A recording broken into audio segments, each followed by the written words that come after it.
Hi, welcome back to my YouTube channel. In the last video, we started with chapter 1 of the book You Have a Brain by Dr. Ben Carson, where we looked at the several interesting functions of the brain. One particular one that stands out remains the fact that the brain generates electricity. In this video, I'll be starting with chapter 2, titled Think Beyond the Can. In this chapter, Ben told a story of how his mom constantly told he and his brother Curtis that you have a brain. So, you have a brain was the recurring phrase when they were growing up. One day, he and his brother were playing with their toy guns, and so they had to set up a target in form of a can, like a can of soda or something. And so they shot severally at it, and although they missed several targets, and by the time they ran out of bullets, they went home. However, later in the evening, the neighbor knocked on their door and requested that their mom give an explanation for his broken window screen. So apparently, the bullet that Curtis and Ben shot at their target, whenever it misses the target, it goes directly to hit the window, hence causing an havoc damage to the window. So their mom looked surprised because she wasn't around when the boys were playing. So Ben and Curtis needed to, explain what happened. They needed to just say the truth at that time, and their mom was really disappointed.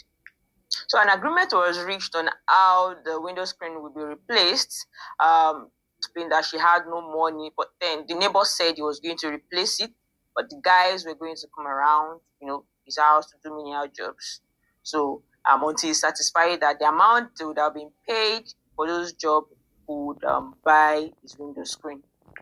After the neighbor's departure, Ben's mom kept asking them if they had a brain. She was concerned about why they didn't think that their bullets would be going somewhere else if it missed the target. In other words, you need to use the brain God gave you. Learn to think beyond the can. Sorry, that looked like I was there when she was saying that to the guys, but I was just trying to picture how she could have said that. In other words, think beyond the present, because actions have consequences. Learn to think about the future. So, dear one, I put it to you that you also have a brain. Learn to think through situations and circumstances before you act, because actions always have consequences. Before I conclude, I'd like to ask you a question. Have there been times when you didn't think your actions through? So you just acted, and afterwards you began to see the consequences of your actions, and you were beginning to maybe regret? I'd like to hear from you in the comment section. So in the next video, I'll talk about the second part of chapter 2. So I need you to click on the subscribe button so you know when the video drops. Thanks so much for watching. Bye.